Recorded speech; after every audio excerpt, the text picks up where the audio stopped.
Dzień dobry.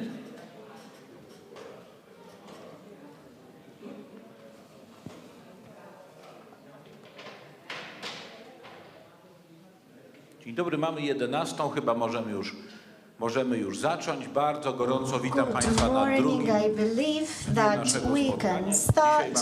Welcome to the second day of our conference. I'm now inviting our moderators, Professor Bonenberg and Professor Juzwa. Over to you, dear colleagues. Dzień dobry, słychać mnie słychać. Przepraszam. Good morning. Mało nie do widzenia. I hope that you can hear me well. Welcome during the second day of Słychać? our conference. I hope you can hear me well. Witam drugiego dnia Welcome. naszego miłego spotkania i Welcome zapraszam once again, and let me invite pana now Federico Visconti z our Napolu. first speaker, Mrs. Federica Visconti from Naples. Federico, Mrs. Federica Visconti, over to you. daję głos.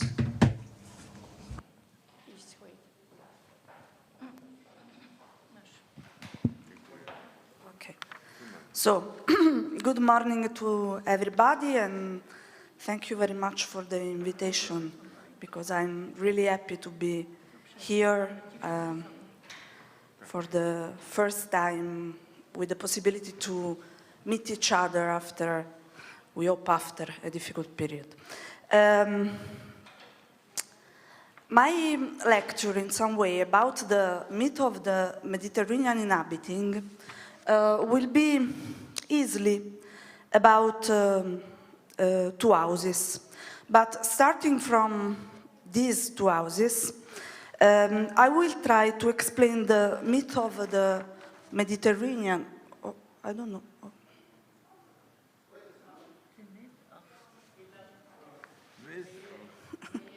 Yeah.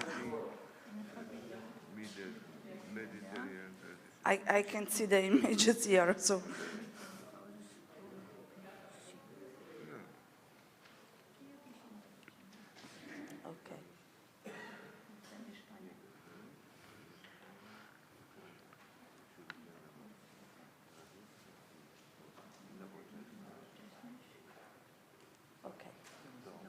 Okay. Okay, thank you. Starting from the description of these two houses, I will try to explain the myth of the Mediterranean inhabiting that has always concerned architecture and architects.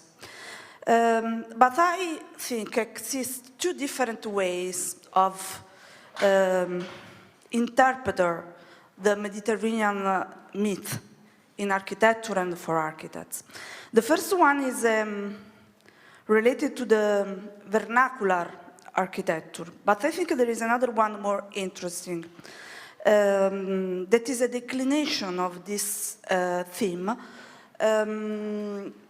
that concern modernity on one hand and tradition on the other one, in a very strict relationship with the places that in the Mediterranean basin are special places. As Josip Brodsky, the poet, described the Mediterranean is a place where the geography provokes the history.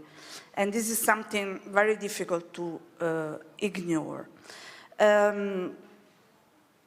The idea of comparing two houses started for me from a text by Antonio Armesto, a Spanish colleague, that ended an interesting essay talking about the influence of the vernacular architecture in the work by Luigi Cosenza, a Neapolitan architect. To tell the truth, he was an engineer, but it's not so important in this case. And Antonio Armesto ended his essay writing let leave to the reader the task to compare in detail Casa Campanella in Positano and Casa Ugalde in Caldes, both facing the same sea and under the same sky. In an essay of some years ago, I decided to do it,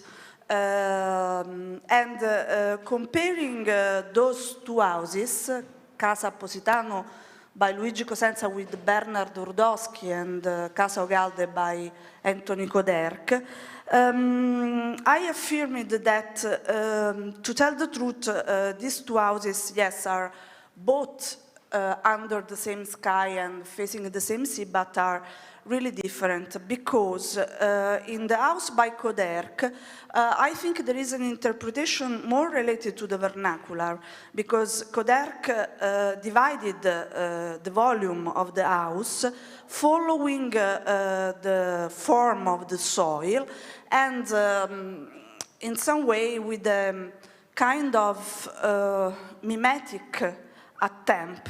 The house is in some way not so evident to the look.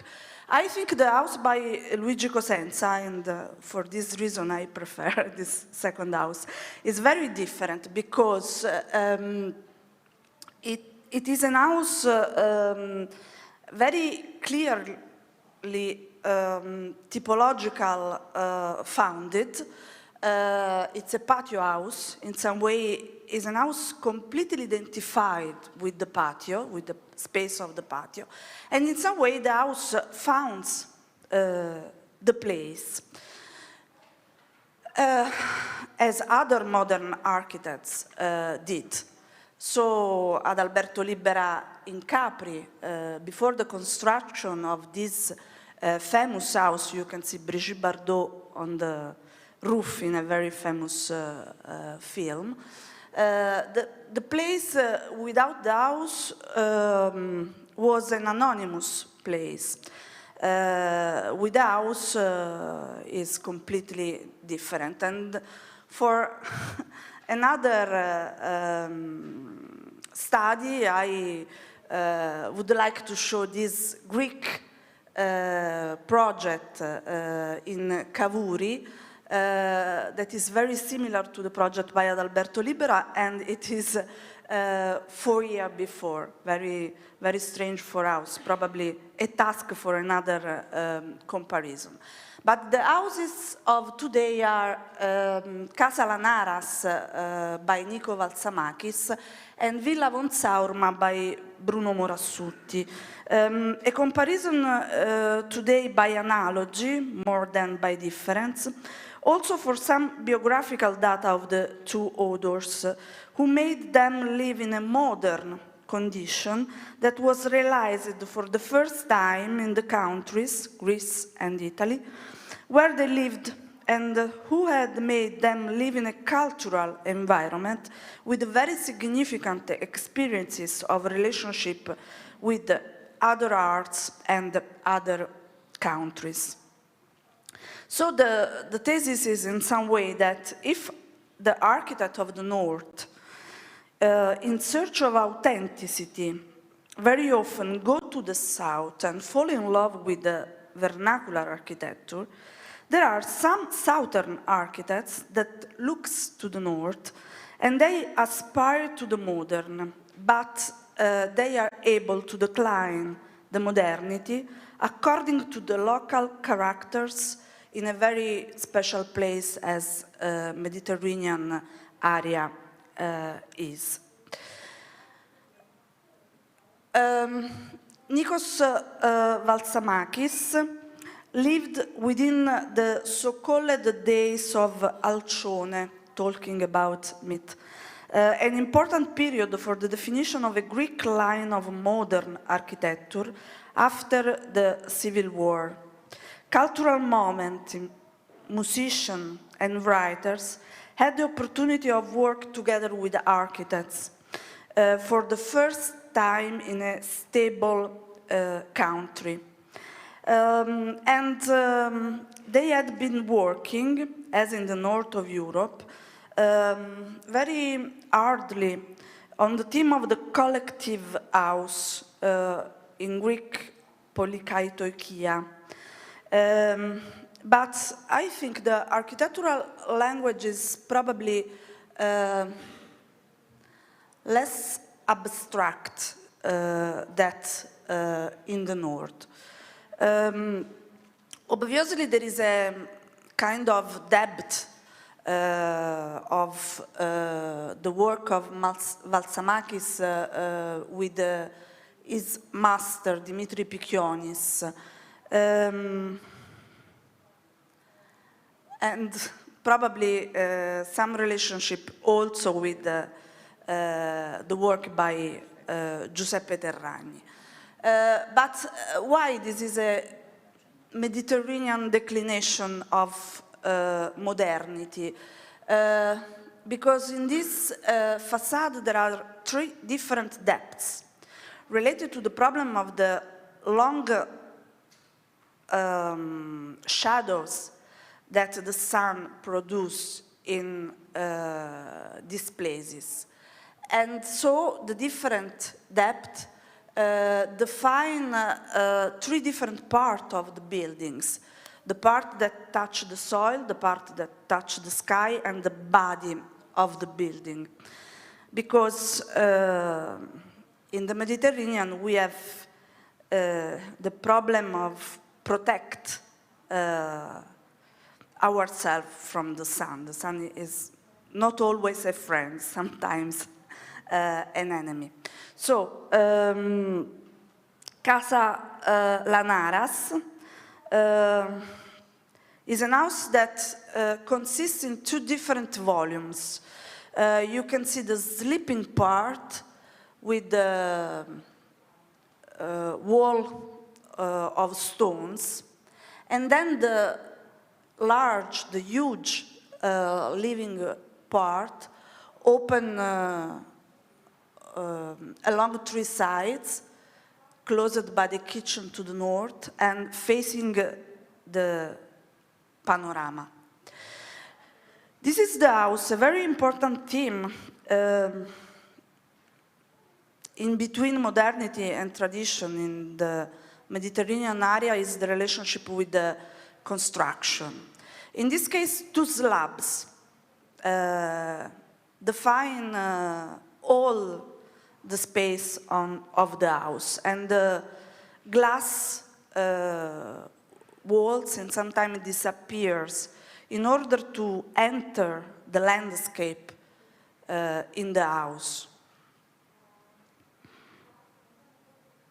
And so, in some way, the landscape became a kind of architectural experience. This is a picture of the construction site where the idea of the two slabs on thin columns is very clear, but the construction site is not so different from the house in its final definition. And so, facing the same sea and under the same sky, this is Villa von Saurma near Sorrento, along the Neapolitan coastline,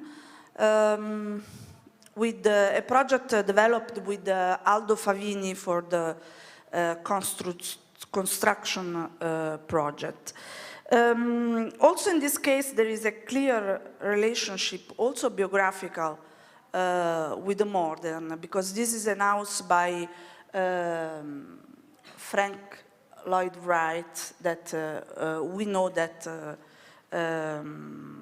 Morassutti studied and well known. But the house by Morassutti is different because it's really built and designed in an important, significant relationship with the places. And so, for example, and also in a different way if comparing this house with the house by Valtsamakis, because the house by Valsamakis was above the soil. This house is rooted on the soil in the typical way in the Sorrento coast. The soil is terraced for agricultural reason. And in the same way, Morasutti decided to root his house on this kind of terraces. And then 2 different volumes, as in the Valsamakis house, one for the living area, one for the sleeping area, and 2 twin volumes with a special kind of roof supported by 4 columns and cantilevered in all the direction with the section of a kind of sail. A construction by different parts. This is a Mediterranean lesson. And also in this case, a relationship with the construction on one end and with the landscape on the other one. A capitello by absence. This is another lesson of the modernity, as in Miss van der Rohe, I think. And the landscape that enter the house, while the house is inside the landscape. In the end, my conclusion is through 3 collages that I made last week for a magazine. Painting by Sir Lawrence Almatadema and modern house in the Mediterranean area. Sir Lawrence Almatadema was a painter a Dutch painter that from the north went to the south in Naples. He visited Pompeii and Ercolano, and he decided to reproduce the places, the real places of Pompeii and Ercolano, but not in the state of ruins as they was able to see the archaeological sites of Pompeii and Ercolano, but deciding that the places of the archaeological spaces of the Mediterranean had to return to be inhabited by men and women. And so in this sense, I would like to underline the continuity of the Mediterranean inhabiting myth. Pompeii and Ercolano, so the ancient time, the characteristics of Sir Lawrence Almatadema in the end of the 19th century, and the modern house of our time along the Mediterranean coast. So, Casa Positano by Luigi Cosenza, Villa von Saurma by Morasutti and Favini, and in the end, this house that Renato Capozzi and I designed for Carlo Emonino, because we designed this house following a text where Aldo Emonino said that he desired a house in Capomiseno near Naples, underlying this idea of the continuity of the history in the Mediterranean with this quotation by the philosopher Giorgio Agamben that said that for us the past can't be a form of distinct life. The past is for us an anthropological condition, and so this last college is for me important to underline this idea. An house designed by Carlo Emonino and Capomiseno, and the title of the painting by Sir Lawrence Almatadema, that is Ask Me No More. Thank you.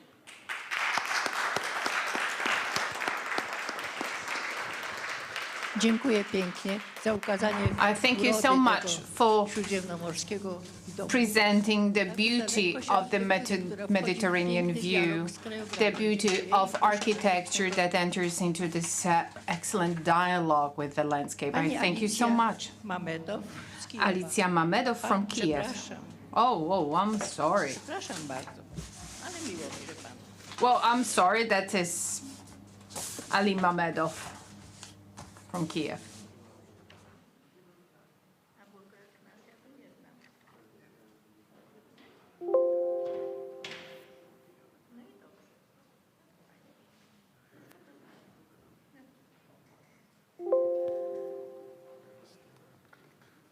Okay, it's just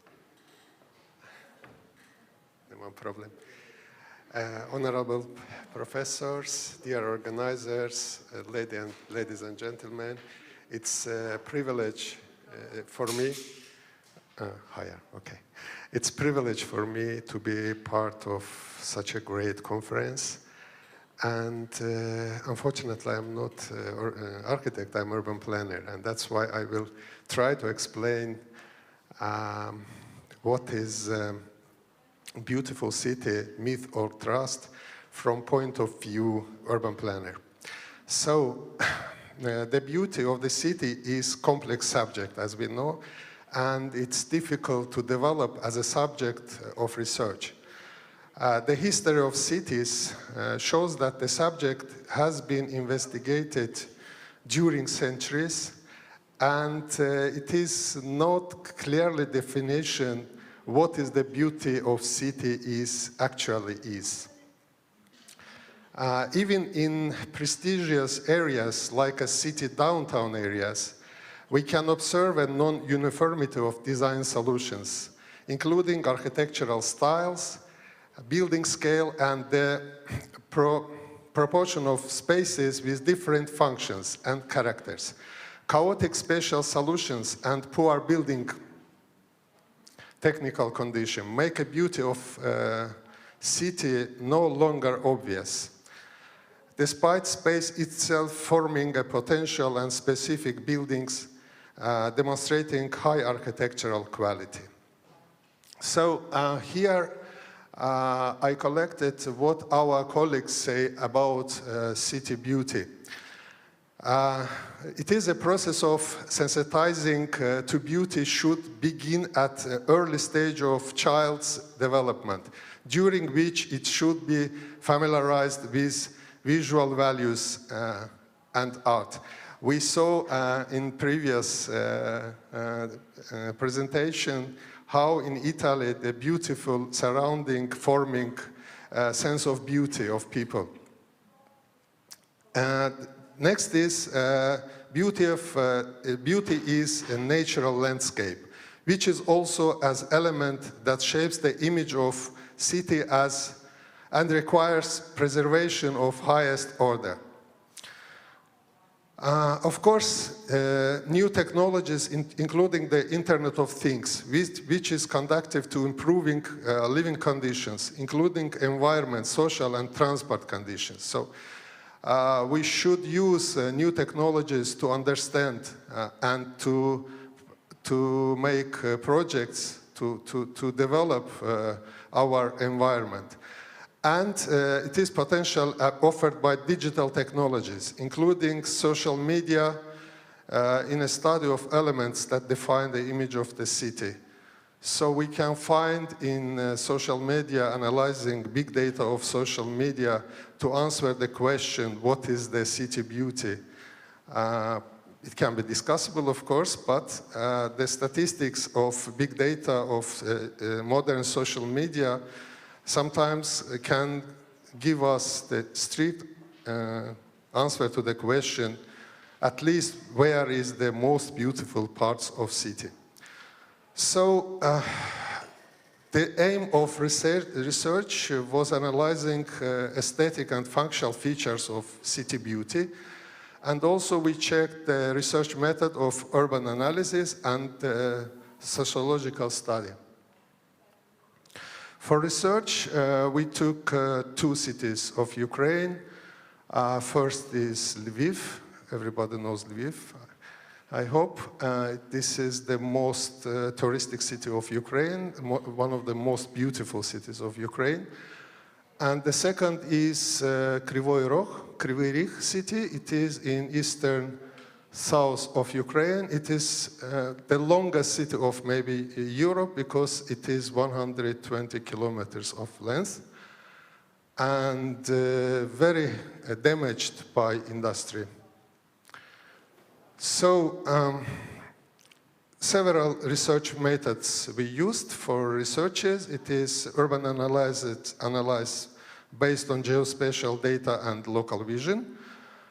Methods for obtaining the data from open sources. We still have, I don't know how it is in Poland, but we had yesterday discussion with honorable professor that it's in Poland also not easy to get spatial data collected in one place.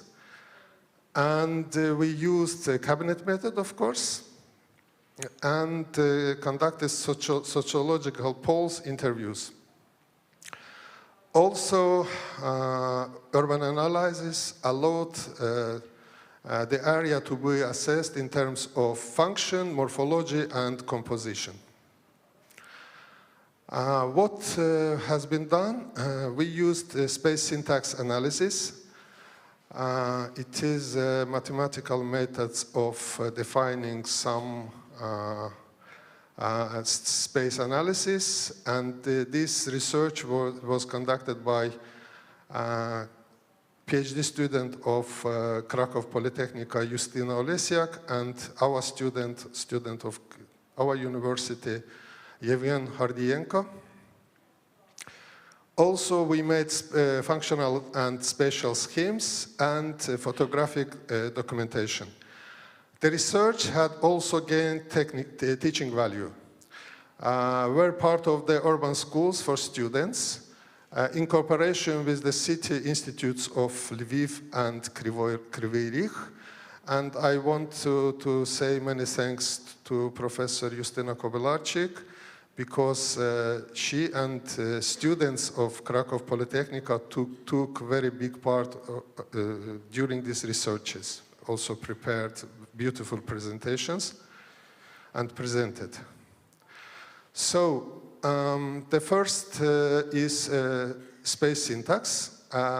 We see two schemes. It is integration and depth analysis. Integration shows how streets are included to city network, and depth is checking how deep is this integration. Also, the second method of space analysis is isovist analysis, which shows the openness of space, because it's very important to pay attention which spaces we want to change or develop the first step by step, and red color is more open spaces and blue color is less. Also, we analyzed the historical and cultural heritage, and here you can see the most popular places or most important places of Lviv city. Also, we defined green areas, population gravity gradient. It's very important to understand where is the points of attraction for attractivity, for population, and also we analyzed public spaces. The next stage was polling, questionnaire. What is important? What do you like more in Majorivka district? Unfortunately, this polling was not representative because we didn't do it by law of sociology, but we had good enough data to analyze, and we can see that for population, number of greenery is the most important for Lviv, Street lighting, it's a question of security, and pharmacies, banks, etc. It's objects of infrastructure. The next is what is the symbol of Majorivka? We were working on Majorivka district of Lviv, and we can see that it is the first, most important is Medova Pechora. It's object of heritage. Vinnytsia Forest Park. Vinnikivsky Forest Park and motor track. So it is objects of attractivity for tourists. And for population is also, it's very important. And next was, we checked if how active are population and asked if they are ready to join improving the neighborhood. And in Lviv, 97% of responders responded yes. They are ready to join, to change their environment. The same was done for Kryvyi Rih city, and we did space analysis for all city. And here we can see only for one district of this city. It is really very huge. It is 120 kilometers, and you know, if you will ask somebody, you can find person which have not been in another part of this city. It is. So here also we see the space analysis, space syntax analysis, and isovist. If in Lviv these open spaces were linked to touristic areas, in Kryvyi Rih it is industrial areas. So more viewable, more open parts of city are galleries, industrial areas, and it looks not nice as in Lviv. So also has been done the analysis of population density and population gravity. So where people spend their time mostly. Next is land use model using geospatial data. Kryvyi Rih has no clear plan which area, what is in which area, so we did this land use model using open data for Kryvyi Rih. Next is we analyzed the quality of environment for each district of this city, depending different parameters. It is water space accessibility, greenery, etc., etc. And the yellow is okay, red is problematic areas, and green is perfect. So the same polling has been done for Kryvyi Rih, and we asked what they want, they like most in this city, and the answer is different from Lviv. Most important is transport for population, because it's an industrial city. It's not about beauty, it's about moving. Second is parks, so it's good. And next is comfort. They like comfortable life there. I forgot to say that this polling was representative. We did it with city authorities, and it has been done in a very good way. So what is, the next question was, what is the symbol of Kryvyi Rih for people? And they answered Kozak Rig. It is legendary founder of this city. Quarries and mines. Metallurgical plant.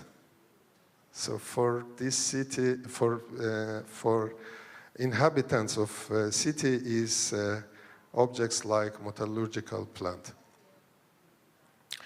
And the next question was how they are, if they are ready to join solving problems, and only 55% of population answered yes, 35% difficult to say, and 10% answered no. I will not comment.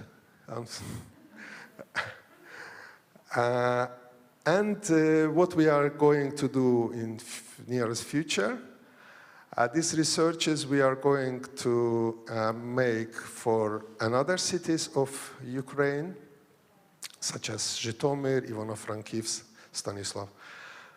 And what we going to use, we are going to use modern software, and I will just shortly say some words about this. This is, the first is QGIS. Next is CityGML. CityGML is standard for spatial three-dimensional spatial data. And the next is Infraworks. There are a lot of possibilities, a lot of software, but I just mentioned the most important for us, what we can use with students. QGIS, I think all urban planners and geographists know what is this. It is open source, free software, multi-platform. You can use it in any computer almost. And it allows to view vector and raster data, three-dimensional or two-dimensional, compose maps, and perform very powerful spatial analysis. It has add-ons, plugins, and using plugins we can do very serious analysis. Next is CityGML. It's also a very interesting standard. It defines the conceptual model and allows to exchange between different software. It can create virtual 3D city models. You can have these models. It is for New York and Berlin, there are free models you can take and use. And allows to use it for urban and landscape planning. This data can be integrated to BIM technology, building information modeling. It's more about architecture.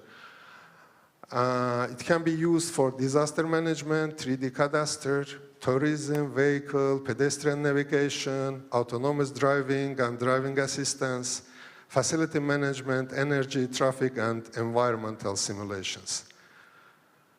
The next is from Autodesk Infraworks, which allows to create 3D model of city, and also you can download from internet the model of 3D model of city, analyze, visualize, make adjustments. So it's very good software to see the city beauty in simulation. Also, it integrates with geospatial data. You can use any data with Infraworks and make different analysis. So what is the conclusion? The conducted analysis and questionnaire studies have shown that monuments, historic public spaces, and greenery are the important element shaping the image of historic city. Tendencies in the field of urban development show that green areas are shrinking, which results from the dynamically growing number of built-up areas. Analysis concerning the selected residential area, Majorivka, allowed for the identification of places within it, which are symbols of the district. They are important not only for the functioning of the site, but also for its beauty. In this case, the natural elements are most appreciated for inhabitants, as we saw in polling. The local vision of cities has shown that squares are particularly important for beauty of these cities, including the market square in Lviv, which is the heart of Lviv. This space, as well as accompanying facilities, require urgent interventions, renovation works. As the Lviv city has a historical character, they should focus primarily on renovation activities. Using several research methods allowed for a detailed assessment of the area designated for research and to answer the question what elements can determine the beauty of city and high-quality residential environment within it. The involvement of students in conducting the research resulted in the fact that they gained, apart from the scientific value, confirming the fact of considerations about beauty are not a myth, but a truth that can be confirmed as well as didactic value. And using different methods proved that modern process of urban planning should be realized as part of an interdisciplinary team combining urban, architectural, and technology expertise.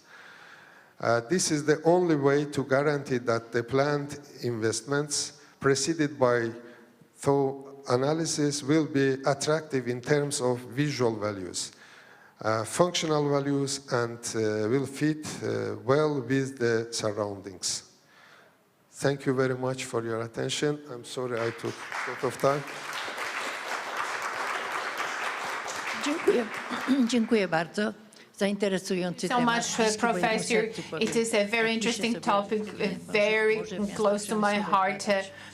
So actually, I think we need to analyze an industrial city because it hasn't been analyzed to the sufficient degree. A very interesting presentation. Thank you. Piotra Fiuka ze So now, Szczecina. Piotr Fiuk from Szczecin, selected example of the architecture of the 20th century. Selected architecture, examples and myths. Thank you. Szanowni Państwo, do znakomitego tematu, jaki Dear zaproponowano, ladies and gentlemen, referring to this excellent topic that we have selected for this conference, I was inspired to explore this area, not only starting with the dictionary definition of myth, but analyzing several areas related to this idea.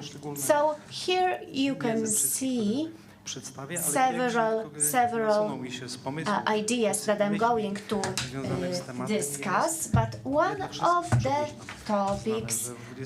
topics that I thought about is that there have been two ideas, two major thoughts created in the 20th century, and in fact, it is only in the preamble to the Venice Charter that we find some important information, and I'm going to talk about it. I'm going to talk about the Athens Charter and the Venice Charter. So under the auspices of the League of Nations, and to give some directions with respect to the reconstruction of damaged cities, and in view of the fact that there was a very intensive reconstruction activity, the researchers undertook this effort to give some guidelines as to this process. And when it comes to the second charter, it was published in 1943, so 10 years after the actual meeting, and it's interesting that it was actually published in France, but it was codified by Le Corbusier, who is identified by us as the author of the Athens Charter. And there is also obviously the contribution of Jean Girardot, who modified the original proceedings and took into account the different circumstances, that is, the circumstances arising from the Second World War. So there are many things that need to be explored, many voids, but I tried to analyze this publication from 1943 and the proceedings of the many architects. And among these proceedings, there is the text by Le Corbusier, but even his name is not present on the cover. So I allowed myself in here, dear professor, to summarize the most important points of this process of shaping the urban planning rules. So our Professor Gzell has emphasized that there is no consolidated version of the Athens Charter. So there is this functional version that was published in Paris and in Greece. And what we know is the publication summarized by Le Corbusier. And let me just emphasize that I have carried out extensive research, and everybody is emphasizing that the charter was written by Le Corbusier, that it was adopted in the 30s, but in fact the story is quite more complex. And many people have this automatic association, and maybe this is a less known piece of information, that the rules of modern architecture were adopted already in the 1920s on the basis of a plan from the 1925, but the investment started a little bit earlier. They were more modified later on, but the rules of modern architecture related to the natural landscape were created in this kind of exotic circumstances. Obviously, they were developed by architects that were already educated in the environment of modern northern architecture. We can also see a major contribution of architects from Poland, but we are not always aware of the fact that the very onset of the works dates back to Tel Aviv. I'm sure that all of you know that the authors of modernism were inspired by these ideas, but I'm not sure if all of us know about the pre-functional city, the project by the author of the Paris Opera. But if we explore literature, we can also see these plans that allocate a lot of space to industry, to culture, and so on. And also in the case of Lyon, by the same architect, we have this great residential complex that has a lot of good functional features and is somewhere in between blocks of flats and traditional city houses. And the third theme is the lack of appreciation of the contribution of Polish modernists from the 1930s in the reconstruction of Warsaw after the damage, after the Second World War. It is often lost on us that these projects from the 1950s are great modernist ideas, in fact. And this shows us that, for instance, the transformation of Nowy Świat in Warsaw owes a lot to them. So these are some pictures. We now know that Warsaw is intensely developed with skyscrapers, but already in the 1930s there were some sketches, there were some projects. If you have a look at this picture in the bottom, there was some idea to preserve the most precious monuments and introduce a freestanding development, including skyscrapers in the Warsaw city center. But I have to say that I was surprised to discover that already during the first years of the occupation, many of the Warsaw architects undertook this effort to preserve the buildings, to preserve the architecture. So here in the first picture we see the enlargement of Świętokrzyska. We see here also some changes that were suggested by them, and now the actual situation after the war. Here we can see two adjacent city houses, townhouses. They were reconstructed in line with the rules in effect in the 17th, 18th, 19th century architecture. And if we have a look at one of the townhouses at Nowy Świat, from the backyard, the concept was modernized. There were different materials used for the facade, but we can now appreciate that in the case of this street we have this unified, clear, harmonious view. Maybe these solutions may be surprising. On the left side we have some ideas that were not put in practice, as the one involving the backyard facade of one of the buildings at Racławicka. It reminds us of some buildings in Battaino, of office buildings, including the building which hosts the Capitol Cinema. Passing on to modernist architecture, there are some small enclaves of exclusive architectural complexes, and here in yellow we can see some excellent modernist architecture that unfortunately has this element of social realism that was necessary in that specific context.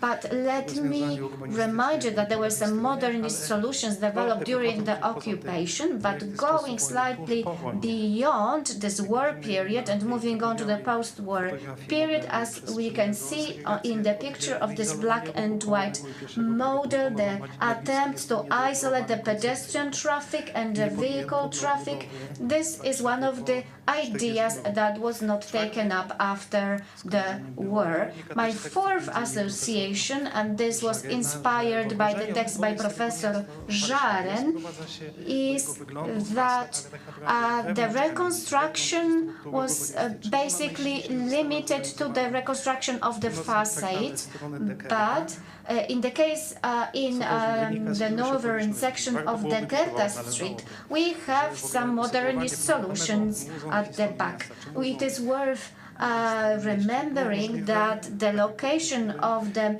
museum, of the National Museum, was possible because a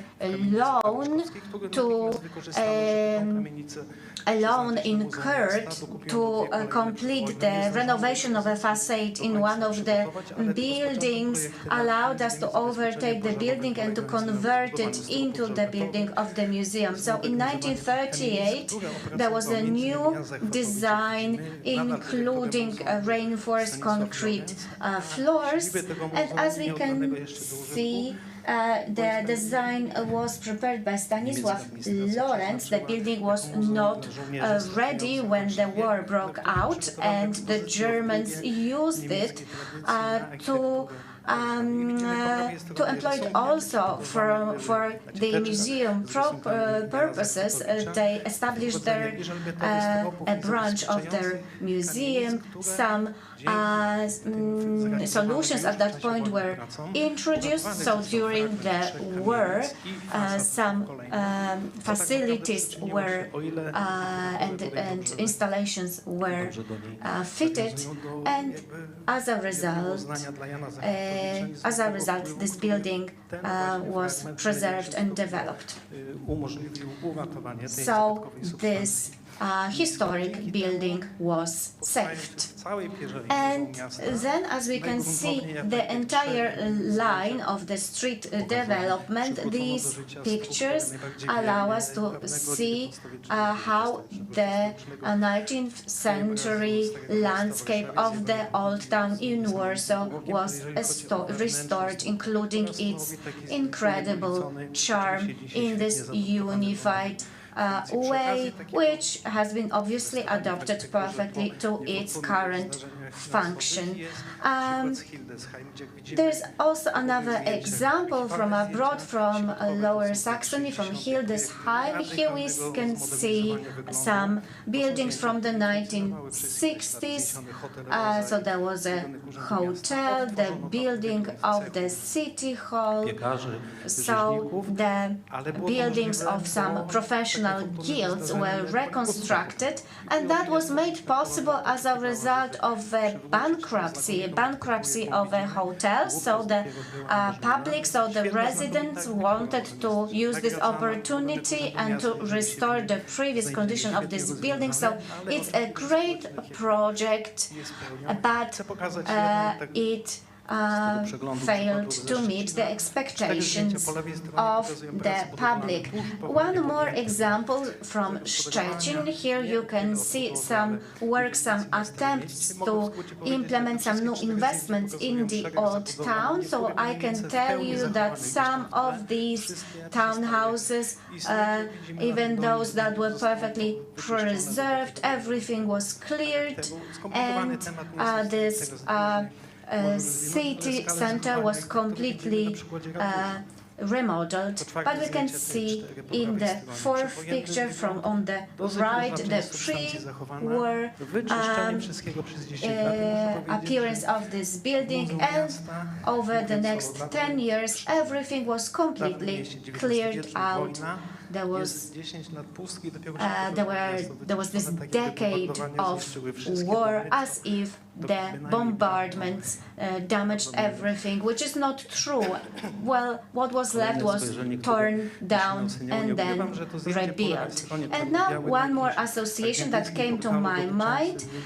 This picture in the left concerns the construction of bridges and the reconstruction of Rotterdam. So here we have Gary de Witter, who, after the bombardment of Rotterdam, the bombardments of Rotterdam damaged the city. He presents here the concept of reconstruction of the town, and the decision was made to include immediately this town and all of the reconstruction facilities into the network of ports of the country. So here we have a portrait of an architect that was painted by Han van Meegeren. We know that it's the author of these fake Vermeers, so he was a very able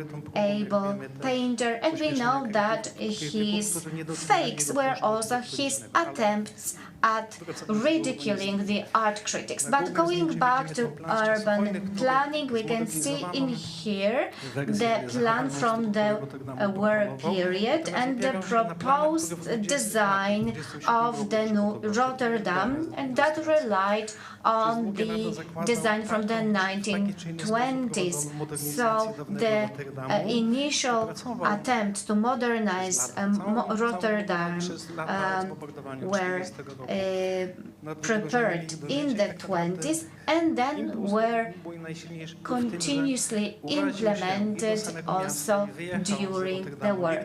However, the author of these plans left Rotterdam, and now a new person was appointed, it was Cornelius Vantra. He suggested a completely modernized version, idea and concept of this city, and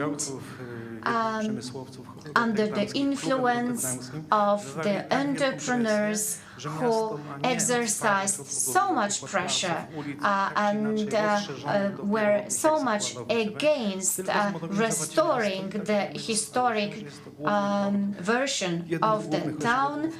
So, as a result, the architect who originally for 20 years worked on the original concept and presented it to the German administration, decided to abandon this idea. He was dismissed, and another person was asked to carry on the work. Now, let me explore another association who believe that 19th century architecture is the authentic architecture.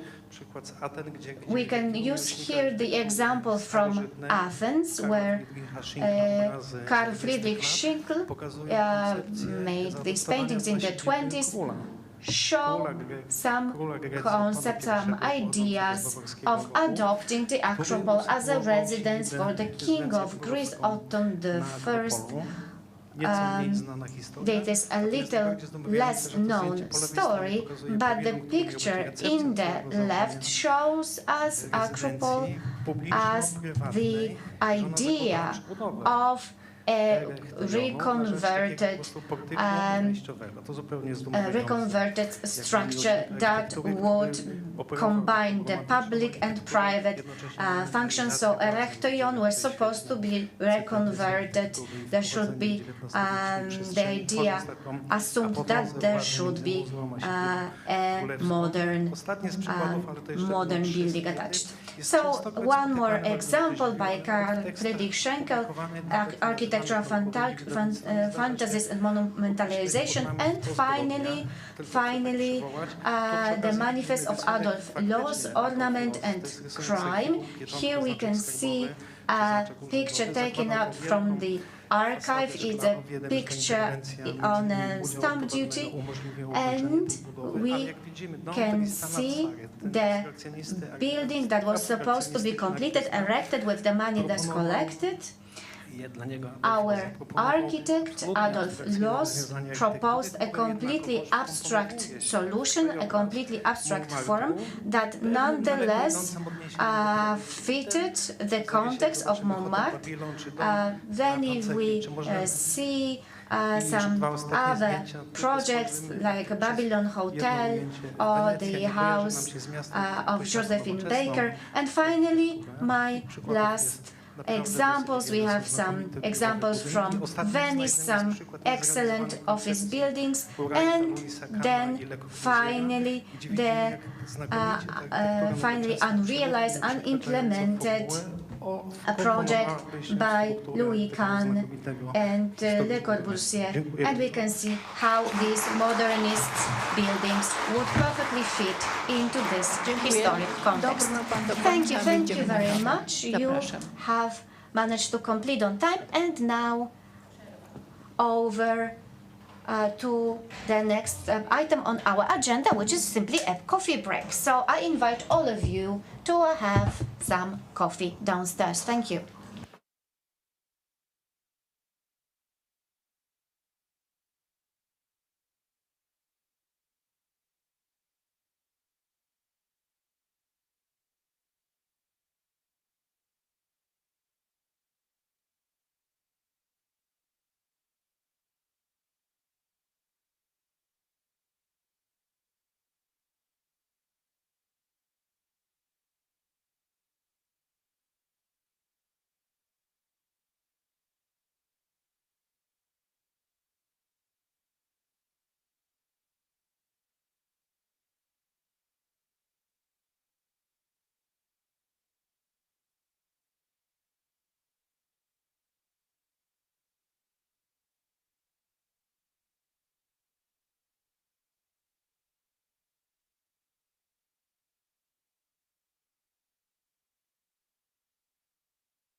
Proszę Państwa, miło mi jest zapowiedzieć Ladies and gentlemen, I have the pleasure to announce the opening of the next session.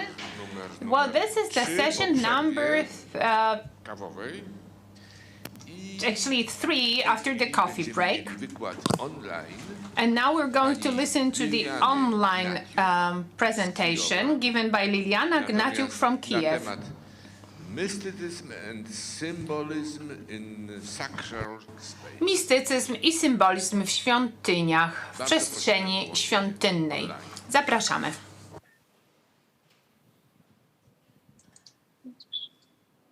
Mysticism and symbolism in sacral space.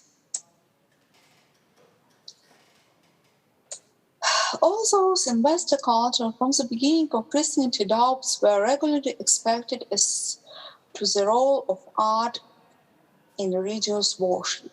For example, for Tertullian, the work of artists was devilish work, and the regulations of the organization of Cistercian monasteries forbade the use of any kind in churches, paintings, or sculptures. It was common practice to recognize the role of art in bringing people closer to the god. There were also ambiguous opinions about the origin of beauty, and even for St. Thomas it was not always transcendent and metaphysical in nature, but also in this case the view that God is the source of all visible beauty was much more open formulated. Already Clement from Ascleia in the 3rd century wrote that God is the cause of all that is beautiful. In later times, it is impossible to provide an equal extent despite of symbolic meanings, and the role of religious symbol in culture began to decline. This doesn't mean the organization, the meaning of other kinds of symbolism. In modernism and the turn of the 19th and 20th century, the concept of symbol inspired by Heligan through played an enormous role, and later the epistemological concept of a symbol of Ban and Cassira inspired by Neo-Kantism. Between 3 concepts of symbol mentioned here, traditional, Hegel, and Cassira, which in 20th century had almost the same impact on the development of understanding of the symbol. In the first of these theories, the source of symbol is the transcendent being that manifests itself in the visible world. The cosmos, the natural world, human history, all reality is symbolic. It is a kind of hieroglyph with which God writes to the man. The role of man is to read the relevant symbol and write them in language. Myth of art in a way that is accessible to human resort. The symbolic values of art, however, are not only secondary to the real symbols, because God can also reveal himself in his practical human activity, which is artist's creativity. Art is like second nature, and human activity is supported by God. The second time on symbols occurs when we perceive in certain visible shapes of object and expression of more general situation, the expression of certain time of attitude of collective beliefs. Symbols of this kind do not indicate sacred reality, but certain intellectual tendencies, social situations, or expression of culture. Heritage for these symbols is their spontaneity, the virtue of more general collective beliefs or aspiration. These symbols organize the ideas of human collectivists about their aspirations, futures, or the current fate. They are usually dominated by admiration or adoration over certain aspect of the development, civilization, or culture. Avant-garde modernism in architecture seems to be one of the most suggestive incarnation of this variety of contemporary symbolism. The starting point was the need to achieve harmony between the character of the epoch and the forms of art. A postulate resulting from the doctrine of history which assumed the existence of the internal correspondence between various manifestations of culture of a given time, agreement, reaching its essential spiritual foundation, although it was not formulated with full literalness at the time. This ideological determinants can be taken as rationality, a secular character, political postulate of the French Revolution, and more one considered as a result of the occurrence of these determinants, developed of culture and technology. The object of technology were seen as the embodiment of dreams and of a brave new world, which was the reason why they become models for works of architecture. When the house was described a machine for living in, then the church building becomes something like a vessel for contemplation. Like other types of buildings, the body of the church was deprived of internal features that allowed it to be a signet sacred function. But in terms of the form used, it was equated with the other public buildings. However, the lack of traditional distinguished features did not mean that the building had little eloquence. Both the architect and the average viewer, modern churches illustrated the simplicity and functionality of technical objects and the search for the identity of modern man in products of technological origin. Although in the fascination with the products of advanced technology, one can also notice a certain bias towards the future. Contemporary man looks at himself in this own product, identifies with them and abandons the tensions and rich experience of history. The third theory recognizes the creator of symbols as a man who directs his cognitive activity towards the visible reality as a presumed transcendental reality. Man, according to perceptions of the neocantism, unable to reach objects directly, he created ideas about them, known as symbols. In career theory, symbols are the proper word of man, closer to him than a real reality. Religion, art, science, language are forms of human thinking about reality. Form and epistemology understood as symbols. It was this theory that dominated the 20th century humanities, and it inspired artists to believe that they had a legitimate role of symbol creators. Consciously pursued symbols can also be added to this group of symbol forms, including those based on individual invention, metaphors, and allegories requiring collection agreement, especially when they concern general issues of human essentials. Such creations are not fully independent, and their vitality in them is based on updating existing and symbolic structure, and as going beyond the existing set was impossible. The modern architecture contains symbolism, but in fact, introduction traditional symbolism, while explaining the context of modern misunderstood as the ideology of secularism, rationality, and the cult of technology. Despite this situation, modernism was considered appropriate for sacred architecture. Its supporters revealed themselves most often by making demand that the desires of churches should reflect the present sort of the use of modern forms, materials, and technologies. Failure to follow this illustration was to treat the loss of the relative manifested by secular architecture, and consequently contributed to lowering the importance of living for modern man. Instead of thinking subspecially as terminated, one had to strive to be the child of the age. The often expressed view that modernism in architecture is essentially asymbolical, is therefore an unsuitable status. The architectural symbolism that followed has evolved from symbolism the world of eternity to symbolism the world of the present.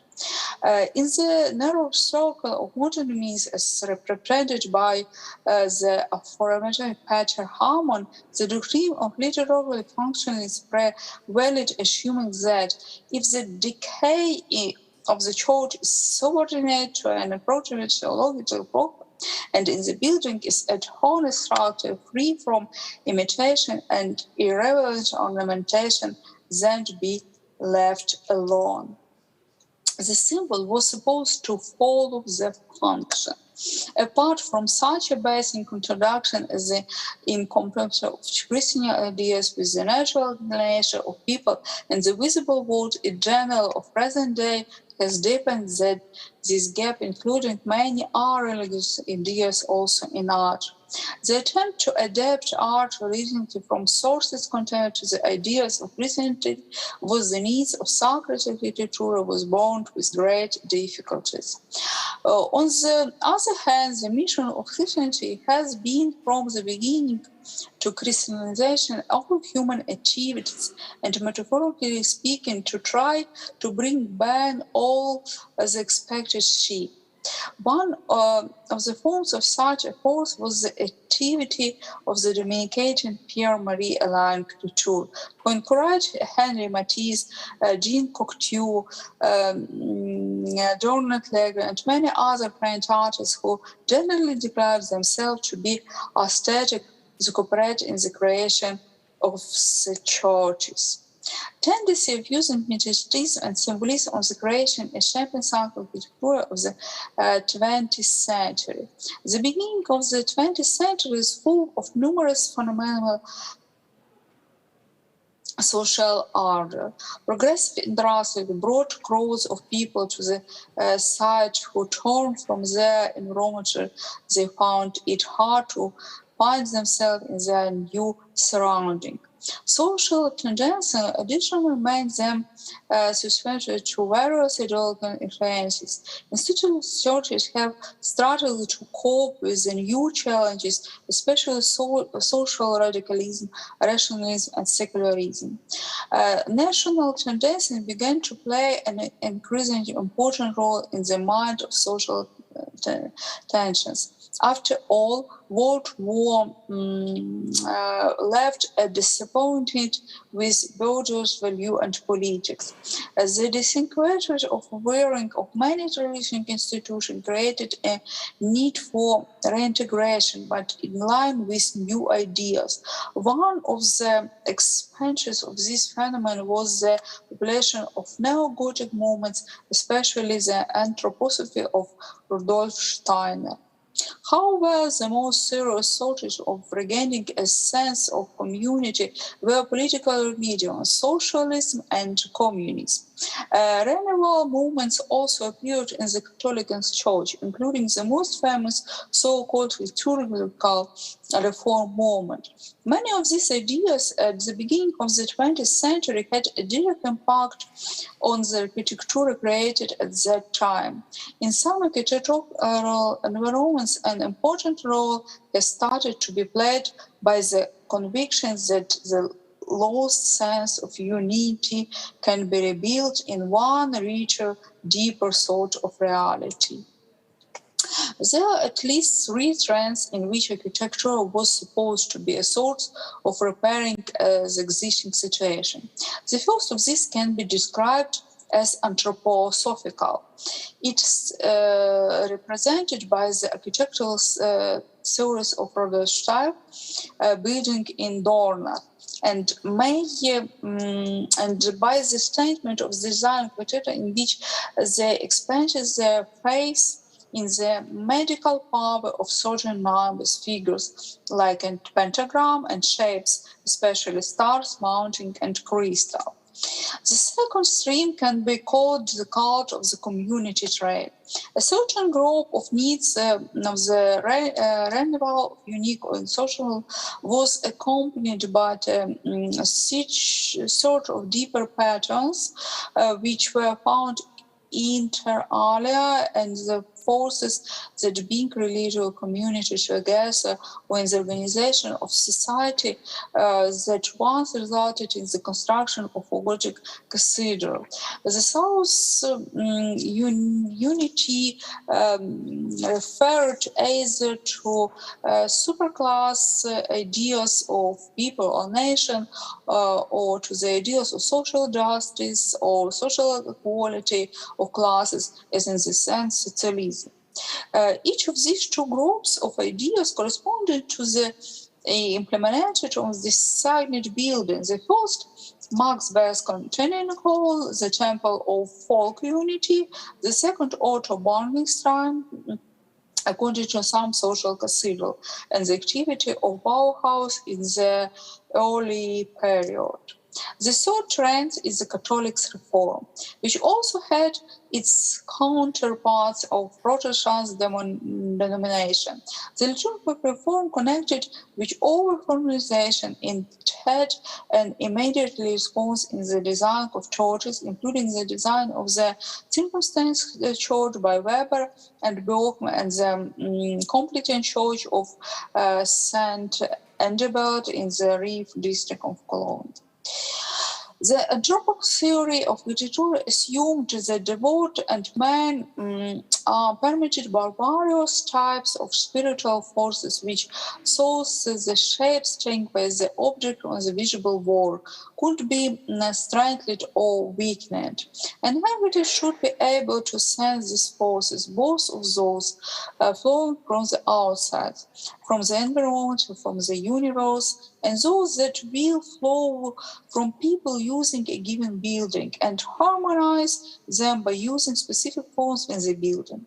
This harmony of forms should also be adequate to the type of activity with which the object will be filled. The forms were used to facilitate the coexistence of people using the Bible, but also to enable them to learn about the principles of the higher world. There was no single way to invent the right form, but it was accepted to follow the example of living organism to use recognized mathematical proportions. Such principles meant that the anthroposophical temple, which was Cottenau second in Dornau near Basel, had no counterpart in the architecture of that time and resembled a mushroom grows on groovestones. At the same time, however, Steiner originally planned to base some of this proportion on the invention of Solomon's temple, and the two buttresses seemed only supporting the audience, like overhead roofs also have their source in the columns of jacking bows standing in front of this ancient building. Steiner's theory had a very strong influence on the architecture of German expressionists and the social architecture they created. The convictions about the mystical power inherent in certain shapes can be found in Autobahn's ideas of basing of the 12 hands in the shape of a star. The regulation of this figure also simulated the use of magic numbers as indicated by Bruno Tau's comment. Visitors of the temple will be filled with the joy flowing from architecture that will extract from their soul and human elements and transform it into a theosophic vessel. The building is the reflection and grating of the stars. Sacred numbers 3 and 7 are inscrutable in spots which united in. The illumination originates from the glass dome separated inside from the outside, shines from away like a star, and it makes sound like a bell.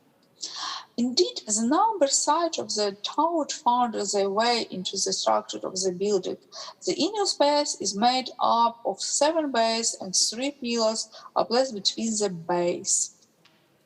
Reference were also made to the old tradition of the sacred mountain, traditionally associated with the crystal structures suspected of special power. Among the crystal mountain that filled the expansionist sketchbooks, the design of the Pilgrim's Chapel by Hans Paulsing. After the Second World War, the son of Ludwig Bochum, Gottfried, returned to the idea of a church in the shape of mountain in his best-known work, the Pilgrimage Church in Neviges, which belongs to the neo-expansional the ideas of the expansions return to the postmodern projects of the Temple of Divine Providence in Warsaw by Marek Budzinski, linking the mount with the crystal. The temple was placed here inside the mountain, which reminds you the mystic of the depths is well expanded through the mystical of the underworld. In this way, the values of faith are presented as mysterious, hidden values that lie belong the realm of everyday life. Protestants are no strangers to this treatment of the world and its vehicles, because the most famous underground temple of the 20th century, covered as a grotto above, is the Temple Church in Helsinki by Timo and Tuomo Suomalainen. All these buildings are to some extent agnostic, and they surround their faith with an aura of secret, unofficial, and even forbidden knowledge. The mysterious nature of connection people in society is close to the types of bonds that bind larger communities. This view becomes the reasons for the construction of building in which the secular ceremonies, theatrical and musical performances held for large numbers of people were aimed, as during religious ceremony, to create a sense of community. And the best example of this type of building is the Centennial Hall in Bolesław by Max Berg. Erected to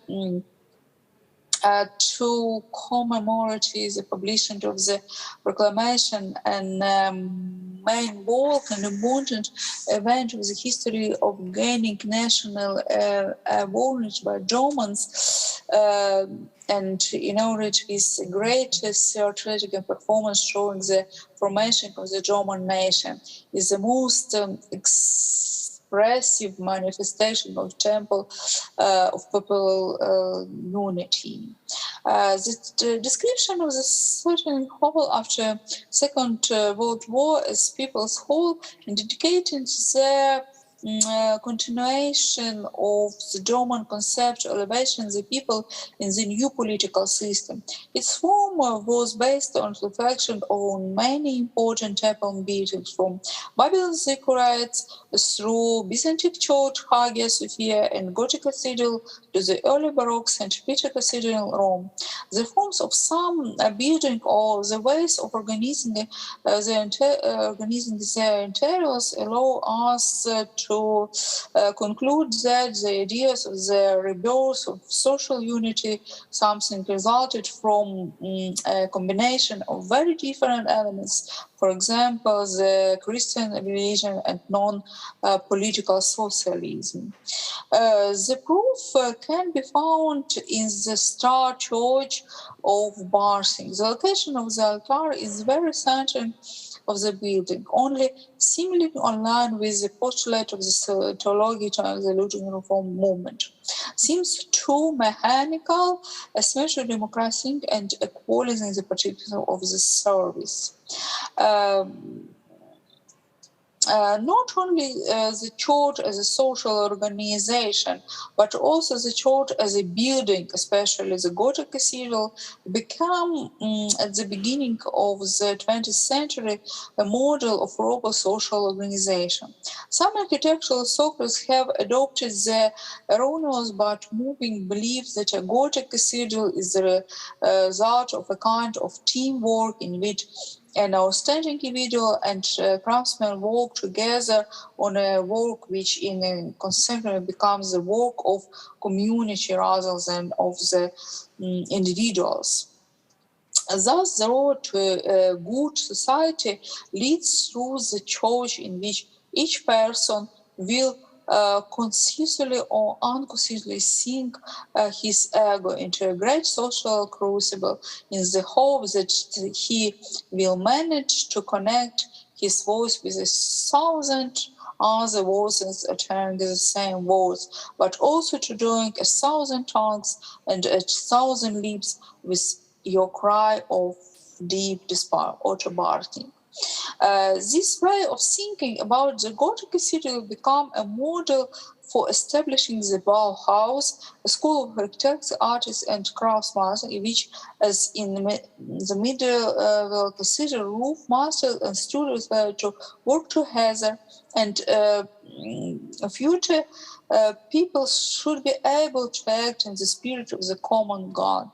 The Gothic cathedral, therefore, returned as a form for a community association process. Therefore, when the Bauhaus announced its manifest in 1919, its cover was decorated with an image of a Gothic cathedral by Lionel Feinberg.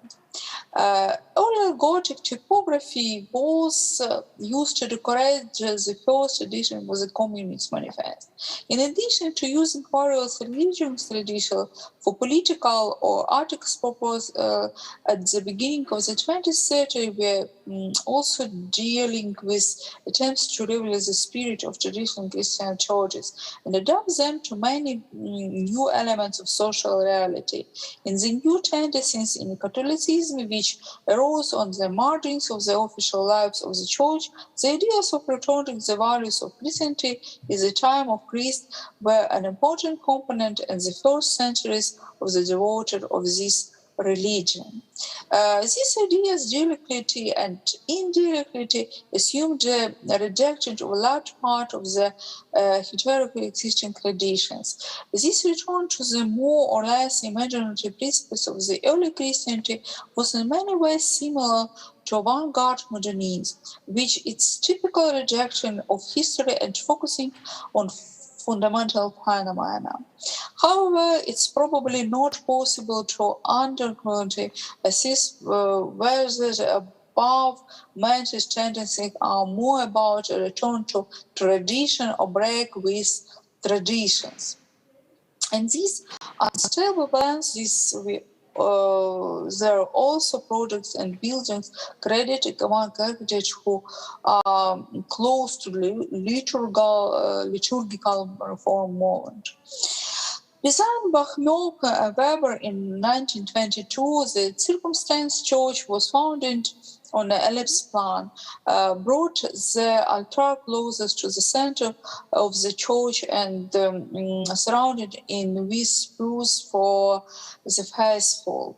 But at the same time, the altar was speculatively elevated and single-spaced nave was surrounded by a double row of pillars demarcating the inner space. In 1930, Bell built the Church of St. Adrian based on the similar principles.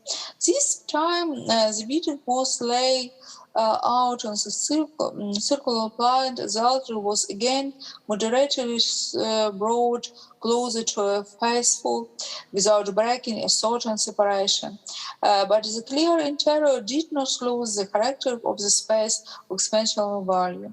The sacred character of the interior was created mainly by double parabolic arcs Slow with tensions and expanse of the top, with openings through which light poured in retaining stone content of light and shadow.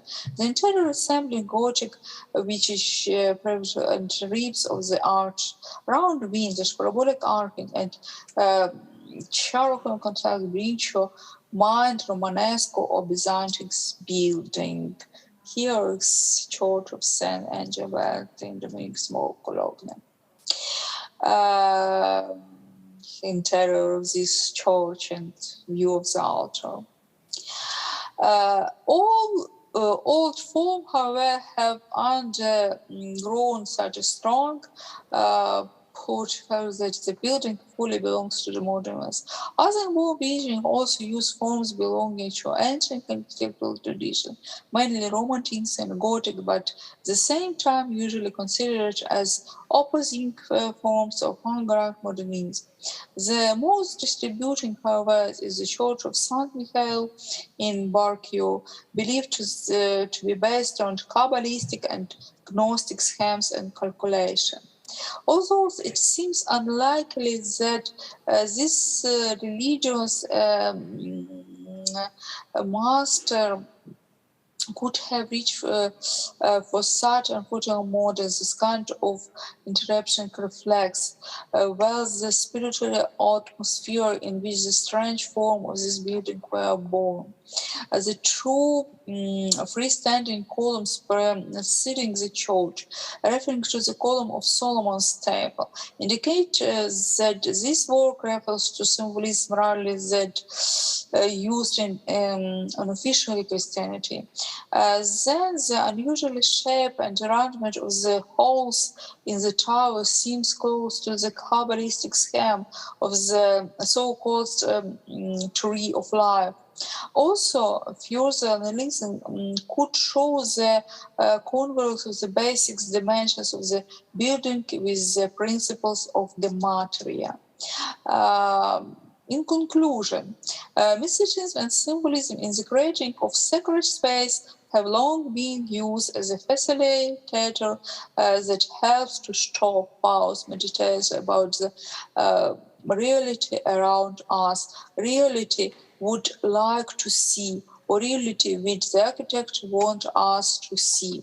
The use of such slightly delayed patterns is not, however, completely surprising, when the architectural phase depended by reading is taken into account, and thus the motivating approach to the task of architecture. The Hinterland exhibition human abilities to transcend their own limitations should be maintained, especially in the world of the exaggerated emphasis of the contemporary societies on the average utility and economy of the means used. Because the human ability to create art is rooted in the act of combining human and divine beings. Art offered to God is born of the wealth that comes from community with God. The peculiar uselessness and the phenomenon of excess inherent of art changes the shape of human existence. If we were to live in a world where everything is only useful and there is nothing to be happy about without first tying in it to a special goal where there is science and there is no trace of the philosophical understanding of all life and not of poetry and musings, and one could only despair.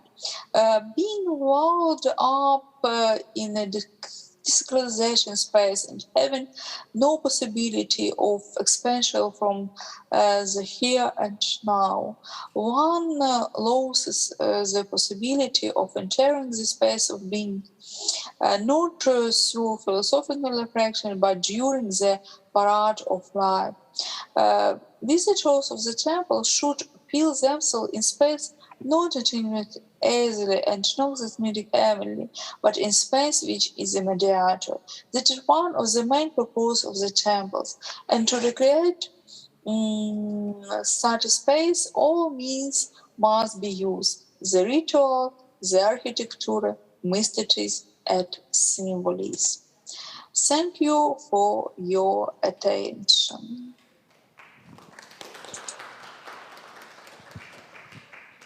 Bardzo, bardzo dziękujemy za analizę relacji pomiędzy mistycyzmem, symbolizmem i przestrzenią sakralną. Thank you for this interesting presentation and the analysis of the important issues of God, religion, beauty, and philosophy.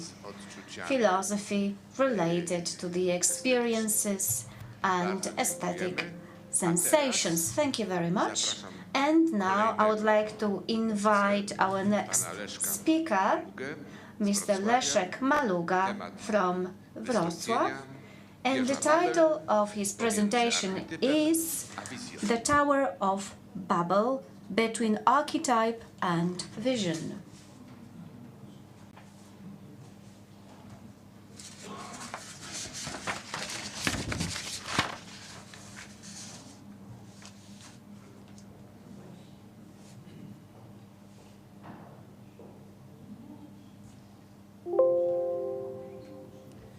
Dzień dobry Państwu. Good morning, ladies and gentlemen. I hope that you can hear me well. First of all, I wanted to thank the organizers for inviting me to this conference. It's an honor to be here with you once again.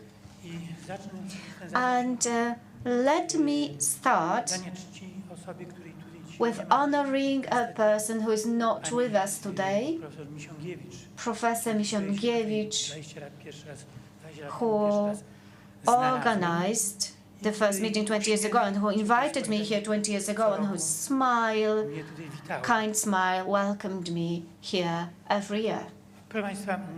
Ladies and gentlemen, I'm going to speak about the Tower of Babel, between archetype and vision.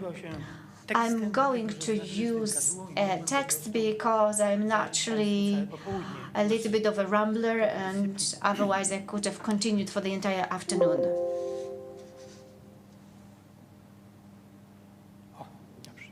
Thank you very much.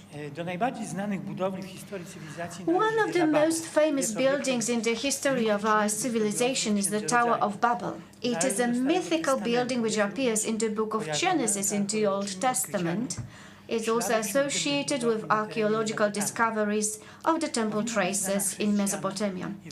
It should be known to the followers of Christianism and Judaism, for whom the Bible is a source of knowledge. However, the secularization of the modern Western world is not conducive to the diffusion of biblical knowledge.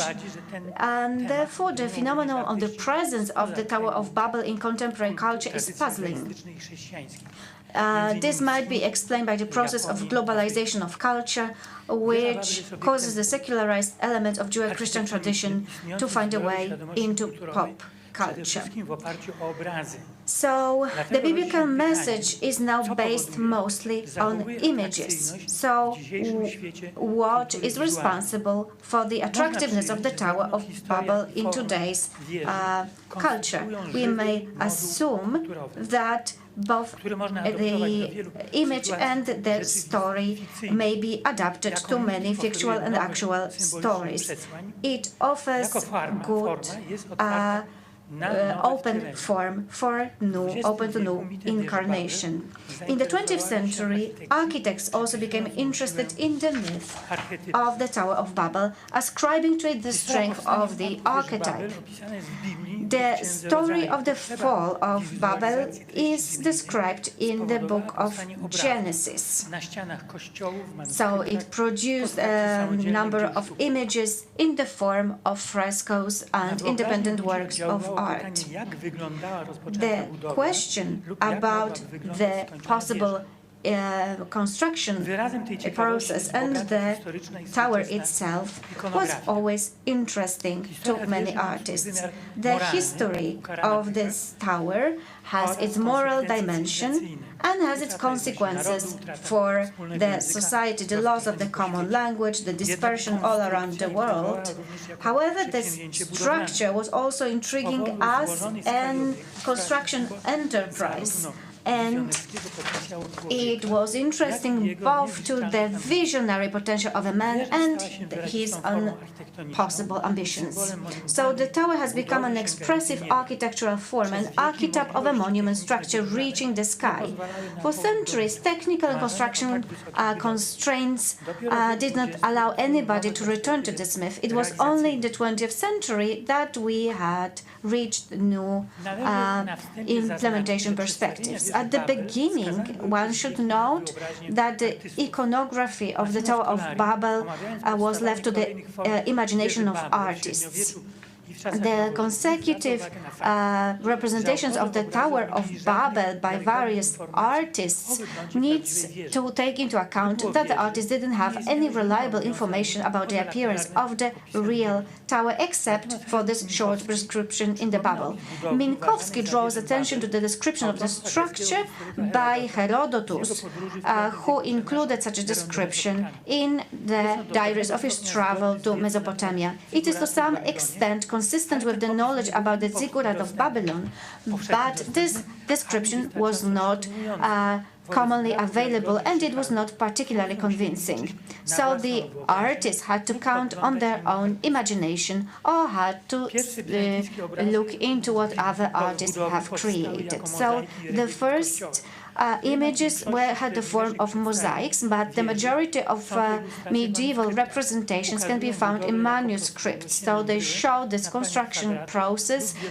and show the tower surrounded by other forms of architecture, and the form is that of a typical church tower. The Renaissance towers are also not like structures that reach the sky. It was only in the 16th century that the images of the Tower of Babel became monumental and became actually structures that reached the sky.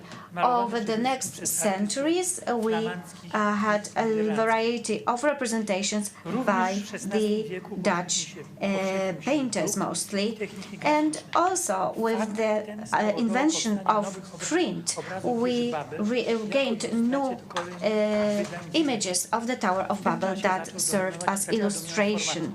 At that point, the majority of them were round structures with this spiraling frame. The most well-known image that falls into this type is the tower by Peter Bruegel. He has made two actually images of this kind. So his images were inspired by Colosseum, which the artist saw during his visit in Rome. Another interesting building is the one that was published, included in the Tourist Babel by Anastasius Kircher. It had this very specific spiraling frame. Generally, the configuration of the mass differs in terms of specific architectural solutions. There are the evidence of the imagination and inventiveness of their authors. The artists were not architects, and their architectural knowledge was quite scarce. A separate category of images are the ones that represent the ziggurat, and they started to be created in the second half of the 19th century. So, typically, this version created by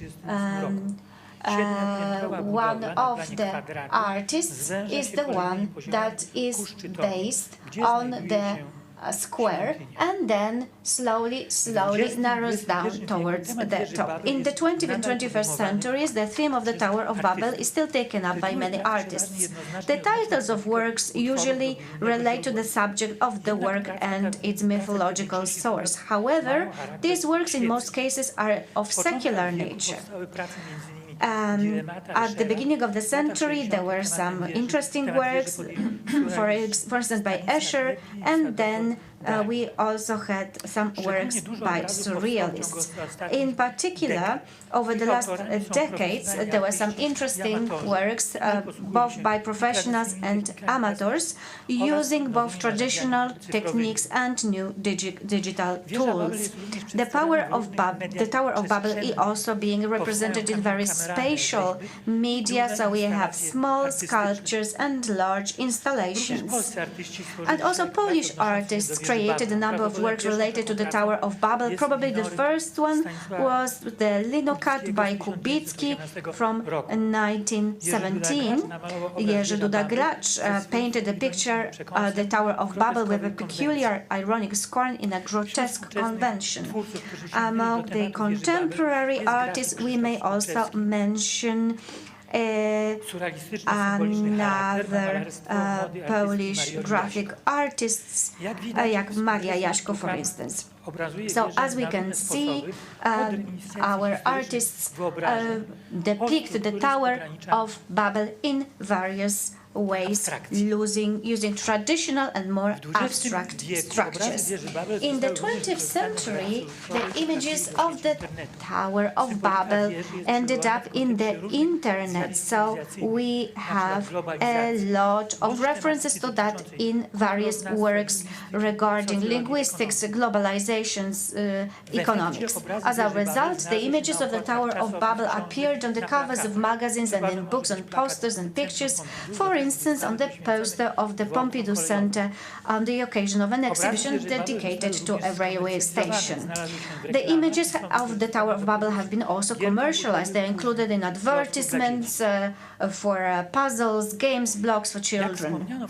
As we have already mentioned before, until the 20th century, these images were mostly created by artists and later on started to appear in the activity of architects. And we may only assume that the reason for that, or the reason for ascribing such analogies to them, was the formal aspects. On the one hand, we had this typical form, which brings to our mind the images of the tower from the past, and on the other hand, the scale of the buildings that now can really reach the sky. Now, Minkowski, we saw one of the images a while ago, points to that. Especially the wave of futurological visions in the 1960s could bring to our mind some associations with the Tower of Babel. A clear reference to this mythical building is visible in the works by Paolo Soleri, who created these visions of mythical buildings in visionary designs. Also, in the recent decades, we have publications entitled The Tower of Babel. It can be suspected that creating such visions has become an interesting topic of compositional and artistic exercises by architects. But in some works, we have a clear cultural aspect of the myth. For instance, in the collage The Tower of Babel, in the watercolors by Scolari. Scolari, in his visual artistic research, also refers to the origins and to the myth of the Tower of Babel. I myself, as the author of this paper in 2000, I proposed to my students the subject of the Tower of Babel as an art exercise to respond to the question, what is the Tower of Babel for me today, in a formal and symbolic sense? We have repeated this exercise for 16 years, and as a result, we have collected more than 400 works created in a variety of artistic techniques. So we may assume that regardless of the independence of the search carried out by the students and the suggestions by a variety of sources, the variety of responses shows us that the motive of the Tower of Babel can be used as a vehicle for conveying some additional messages. And also in current architectural productions, we have some traces, some elements that can be considered as elements of the Tower of Babel or as attempts to implement this concept in real life. One group consists of objects which participate in the race of overcoming the barrier of height, erecting the tower whose top will reach the sky. So the progress is being made by the even more and more, even higher skyscrapers such as Burj Khalifa in Dubai.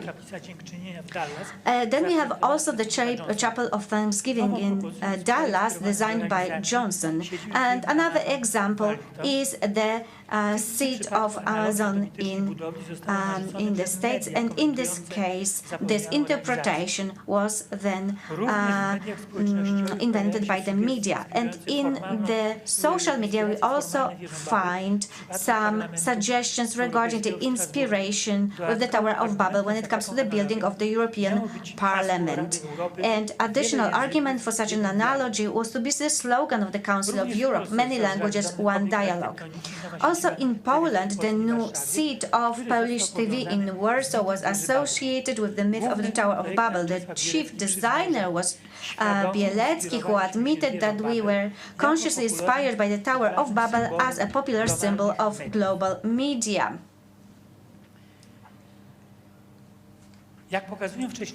As the examples have shown, the Tower of Babel dominates in modern culture, and regardless of the form of this reference. So, regardless of the fictitious nature of this building or its cultural references and connections to the modernity, the building has its hypothetical usable form. The shape of the Tower of Babel can be described very generally because the scarcity of sources doesn't allow us to create a single model. Usually it's a central multi-story building which narrows down towards the top, and there are stairs or ramps outside the building that give it its dynamic form. Two types dominate the iconography.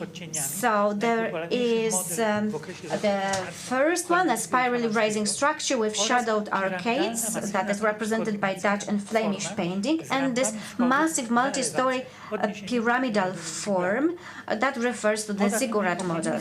Apart from these general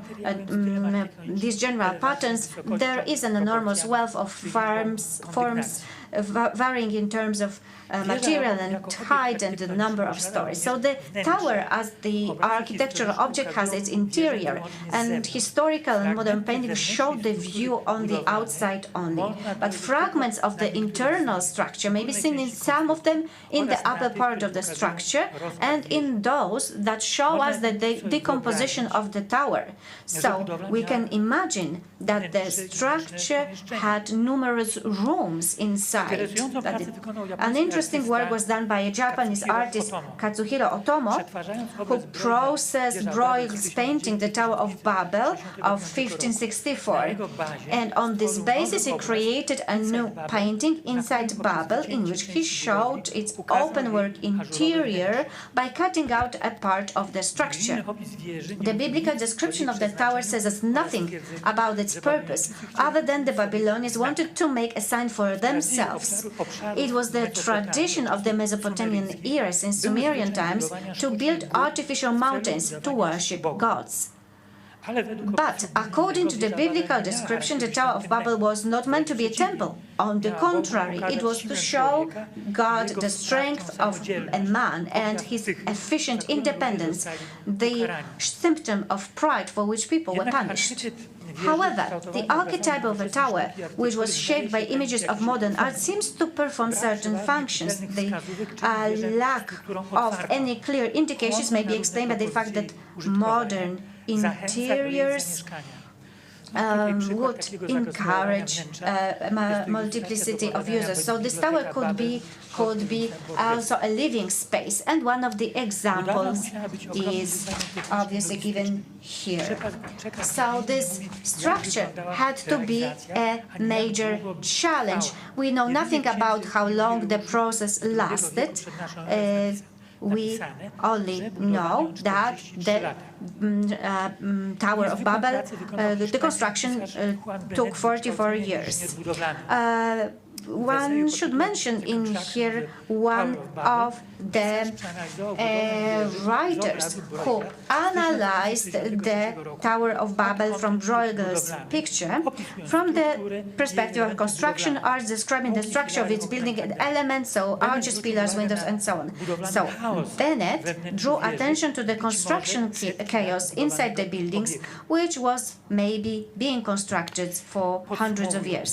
So, to sum up, I wanted to examine the archetype of the Tower of Babel, and the collected iconography tells us that the Tower of Babel, as the element of our culture, is an important symbol for many artists all around the world. Usually, two aspects of this myth are most often cited. So the symbolism related to the human condition and this construction enterprise related to the implementation of this form. The Tower of Babel as a myth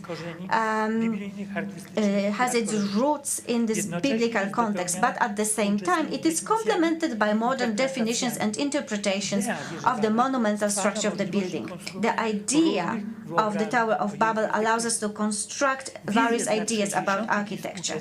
Visions from the 1960s and the present ones do not usually arise from this myth of the Tower of Babel, but we can see in them the element of this visionary thought. The visionary elements present in these contemporary works bears the hallmark of ambitions of ancient buildings, but also modern expectations, for instance, pro-ecological ones. So we can now agree with Rabbi that the history and modernity of architecture constitute a record of the struggle with the inevitable process of passage of time. As evidenced by these presented examples, the myth of the Tower of Babel, transformed into an archetype and visions, maintains a constant and unmet desire for ongoing creation. Thank you very much. Bardzo, bardzo dziękujemy za Thank you very much for przedstawienie a very kolejnego professional presentation of yet another myth, the myth of the Tower of Babel. And now, over to our final presentation by Professor Renato Capozzi from Naples. Over to you, Professor Capozzi. lekcję kolejną. I niestety już ostatnią przed końcem naszych obrad.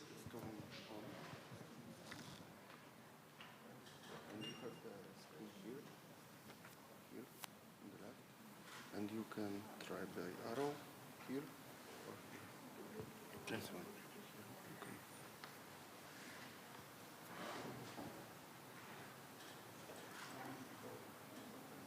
Okay. Okay. First of all, I want to thank for the invitation the curator of the conference, Tomasz Kozłowski, and for the hospitality. My speech is articulated in three parts. The first one, starting from the meaning of the Cretan myth of the Minotaur and the Aryan, and the spatial correspondence of the labyrinths and the courtyard, to show how many of the meanings underlining these complementary ways of construction space are retained in the respective architectural forms of transmutation.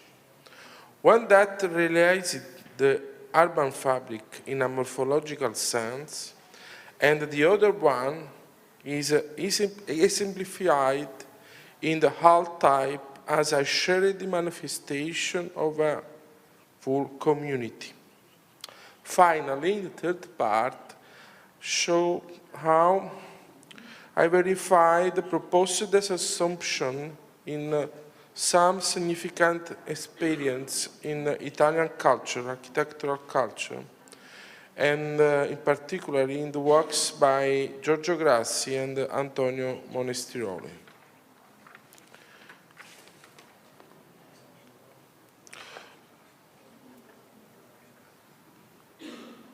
What's the myth? The myth is a tale.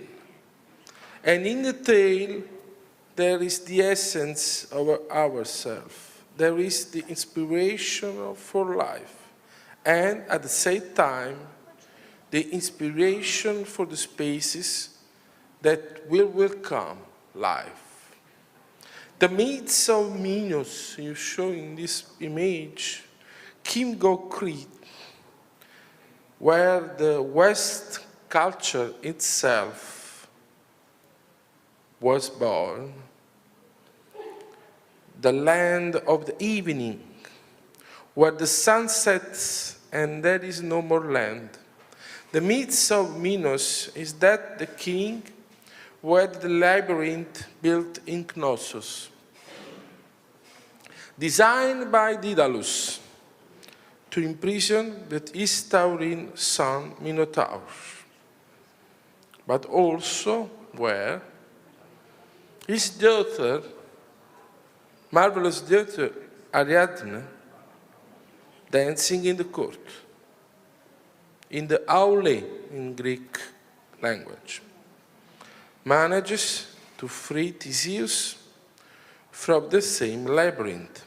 The two Minoan figures of the Minotaurs and Ariadne, this is also Minos, this is the Taurus meets in a marvelous painting in Crete. The Minotaurs and Ariadne, respectively, are the origin of two complementary architectural types and construction paradigms. The labyrinth, for instance, the masonry stereotomic construction in the occupied and integrated space, and the courtyard, aule. For instance, the tectonic construction to allow for the cleared space. The Minotaurs, you can see this image, and Ariadne, they're both children of the legendary Minos, king of Crete, and founder of the eponymous Minoan civilization, are the eponymous of two ways of thinking the space. The Minotaurs was the punishment that Poseidon inflicted on Minos for exchange the sacrificial bull given to him for another. The deformed monster with the body of a man and the tail of a head of a bell, and the beautiful Ariadne, you can see in this image, with the blonde braids, as Homer calls her in the Iliad, unwittingly fight each other. The Minotaur was locked up by his father in the labyrinth, a meandric construction designed by Daedalus.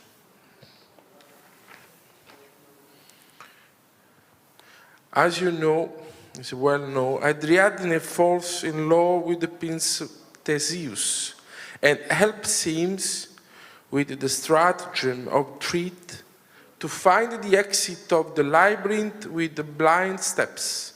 After killing the monster, with the song given to him by Ariadne herself. Theseus takes her with him, but therefore, like in this image, arriving in his homeland, he abandons her on the island of Naxos, from which the famous expression, planted in Naxos. Daedalus, the first architect, designed and builder of the labyrinth, and later the temple of the Cumenian Sibyl, described by Virgil, was impressed with his son Icarus when the work was completed, but managed to escape with wings made for flatter, held together by linear threads and wax. Unfortunately, while soaring, Icarus carelessly brought his wings too close to the sun, liquidating the glue and falling into the sea, as in this marvelous painting in Mantua, Palazzo Ducale. And as stated by Umberto Galimberti, the sea without boundary, on the extreme boundary of the horizon, knob dance and abyss, the violent abyss of the Minotaur, the graceful free dance of Ariadne. Because the abyss, according to Galimberti, which underlies all things, wants us to love the world in this way. The lines of the sea are in fact the depth of the abyss, borderless of the horizon, two dimensions that disturb man. Is a particularity of this fall. Another marvelous image of labyrinth in Mantua is the water labyrinth, very interesting, very close to Babylon Tower. I can see before. It's a Babylon Tower inside a labyrinth.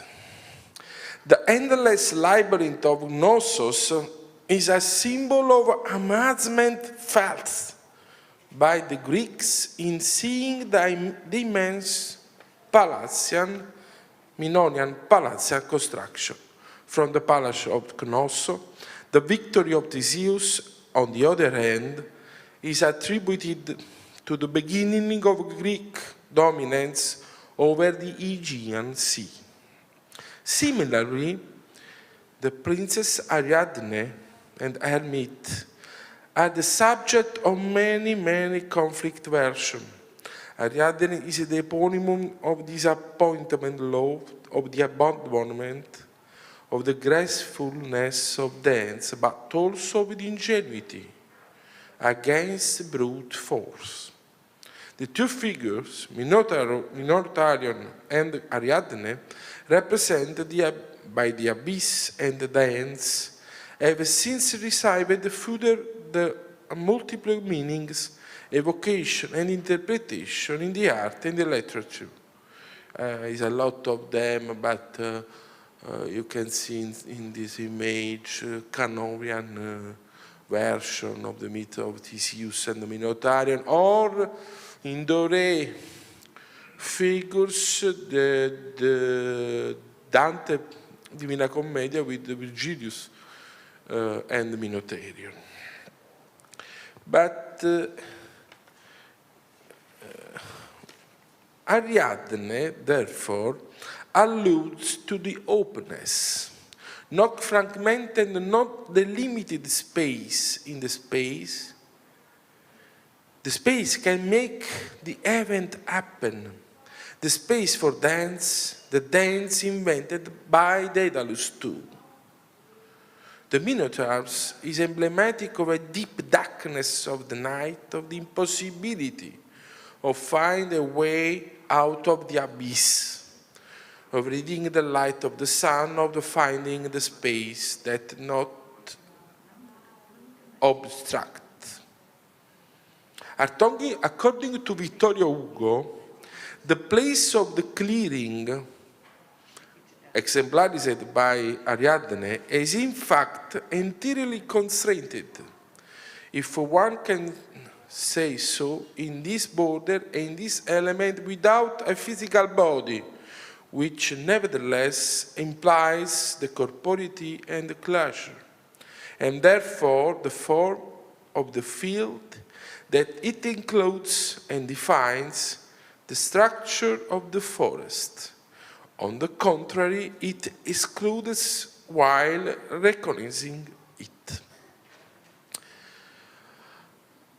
These two natural archetypes, the forest and the clearing, you can see, are embedded in our deepest and mostly ancestral culture, in our being human and inhabitant for the outside world, and correspond in a linear manner to as many architectural types that are responsible for expressing the essential meaning of these two different ways of living. The formal construction of the Palazzo of Knossos, you can see in this image, refers to labris, the two-faceted symbol associated with the labyrinth. According to recent excavation, considered with a separate place at the entrance into the palace, where the pavement bears a labyrinth graphic motif on which the pattern of the dance of the Patriarch was traced, a place where the goddess moon Ariadne could be honored with dance. But the place not only offers in its multi-level consistency a possible declination of the labyrinth and of the private and man-ending conduction, while in the follow offered by the large open courtyard, you can see the two main levels of the palace of Knossos, the ground level very meandric assets, and the upper level with big and open lodges. According to Fernando Espepas, in fact, the prominence of the patio in the formal order of the space of the palace is exclusive. Given the external, there is no wall. Please, please, excuse me, please. You disturb me, please, okay? There is no wall to figuratively mark the perimeters, and indeed there is merely the result of a purely mechanical accumulation of spaces, according to functionality, orientation and orographic criteria. It would seem that the palace was not only the prince's residence, but also a productive center, with houses and administration function, and was a public space for religious and recreational acts. Over this function, only ritual and public games were exclusive to the great central void. This is very important because the central void is linearly connected to Ariadne's idea of freedom space. Instead, the labyrinth, you can see very dense, compact masonry construction, are linked to the Minotaurian labyrinth. Okay, I want to underline a very interesting works by Paul Valéry, his dialogue, The Soul and Dance. He states, in dance, on which music is the dynamic principle, the form of architecture is created, the image emerges, and the answer seems to build vibrant peristyles and the living columns, while the rhythms arise directly from the figure over their steps. Reading the formal structure of the Palace of Knossos, with its thickened enclosure labyrinth, made it up 2 levels. The dense, intricate ground level for commerce and storage, which can be associated by analogy with the urban fabric in a way, and the courtyard that refers to the former public square, reveals how this architecture, so ineluctably embodied with myth, is the eponymous archetypal image of the city. In this sense, the labyrinth leading to the density of private living, which when composed and aggregated determines the dense, whether porous or not, is the condition of a possibility, a premise, of the hollow that creates the open, just as in the natural archetype of the clearing, in German language, the Lichtung, the illuminated area, which is definite contours, is only realized in relation with the figure of the border. Is an archetypal type in which, after the classical experience from Greek to the Romans, that is the courtyard I refer, would become the constant of the public building in the research of Mies van der Rohe, and passing through Boulez of many other masters of the modern era, from Le Corbusier to Asplund to Tessenov and so on to Kahn, you can see the application of this architectural spatial principle. The reflection on the integrated space instead obtained from the successive segmentation of space or from the erosion of dens, which find its natural archetype in the forest and the cave starting from the walled construction.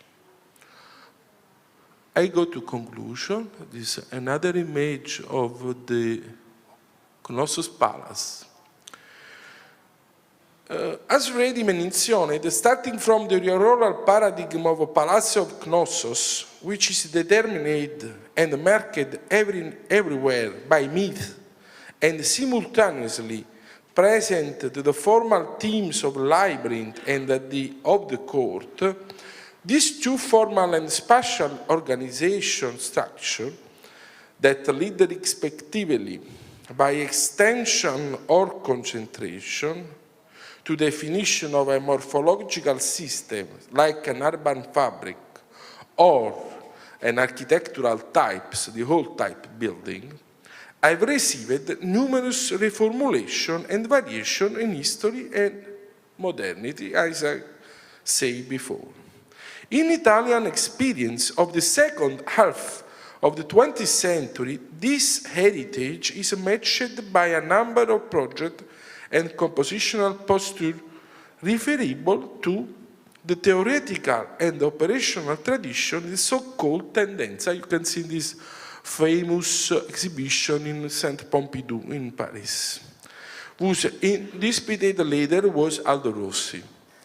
We are referring to the theoretical research and above all to the project by Giorgio Grassi and Antonio Monestiroli. While Grassi, in favoring of the lesson of Alberti, Tessenov, and Dilbert Simon, explicitly referred to the Roman way, to the conception of space based on wall-volumetric continuity, even if he did not shy away from the type of the courtyard even covered. Monestiroli, on the other hand, like Rossi, choose Palladio, and with a clear preference for the modern masters, Le Corbusier, Kahn, and above all, Mies van der Rohe, experimented in many of these projects with the tectonical principle of defining a large undivided uncutting spaces, universal spacing, without renouncing wall syntax. Many projects could be cited for both of them, but I want to show you only just two projects. The first is the competition project with the motto Heron by Giorgio Grassi in this sketch, the Monumento ai caduti per la resistenza in Brescia by Giorgio Grassi and Luca Meda, in which the principle of the labyrinth, you can see in this image, it's an universal labyrinth and urban texture and the project, is clearly and singularity exprimed with a derivative of a mythical labyrinth, but at the same time as abstraction of a piece of urban fabric made up of the blocks reduced to U-shaped semi-fences containing in a large looped enclosure. A central spine layout, you can see in this image, with an axis negated by a pool water dict force the people to verify and lose themselves along the street and behind the wall surrounding the urban paratexture evoked. A system of open, opposing enclosure that is reunified in a general summarizing and encompassing figure that is again the eponym of the fortified city, or is a many famous project of Giorgio Grassi, the type of the castle. The second project, this is a view of the street inside. The second project by Antonio Monestiroli is a project for a gymnasium in Lambiate, near Milan, in which Monestiroli, with a similar spiral form on enclosure, is surrounded by a double theory of columns, a dipterous system which in their own right support a sovereign roof, in an expression by Perret, that transmutes the ideal court defined by the wall enclosure and obtained by the juxtaposition of the terraces in a covered hall in which to watch the Gaonist spectacular and other public and collective events without hindrance and with joy. At secular temps, I think,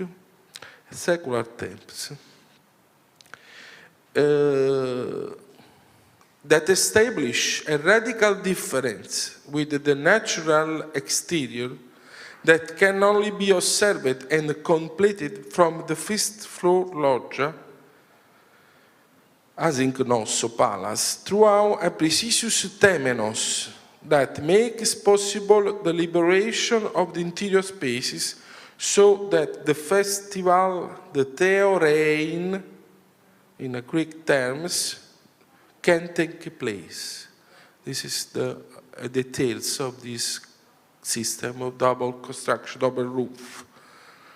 If in Brescia monument by Grassi, the remembrance of the tragedy leads to dispersal in the labyrinth and then with difficulty, a metaphor for the liberation and resistance from Nazi fascism, to find the exit after having understood the drama and its abominable abyss, and having encouraged the echo of the Minotaurs and the human labors, in Limbiate, on the other hand, the gymnasium, the sheltered place of the courtyard is available for observation, allowing in the various spectacula from spectacle to look, to observe, that he can host also to watch Ariadne's dance, listen the sound of ancient songs. I conclude my intervention using a beautiful reflection by Rudolf Schwarz that say, in the silence of the great space, there arise not longing to lose oneself, meeting the Minotaur, but the hope of finding oneself again, observing Ariadne. Thank you for your attention.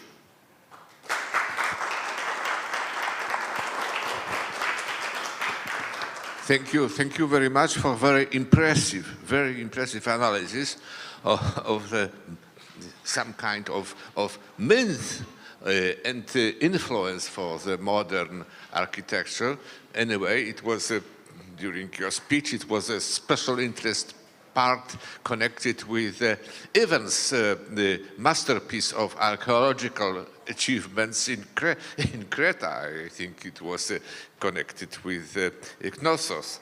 Really very interesting part. So it was the reason of some problems during your speech. Congratulations. Very interesting, impressive speech. Thank you.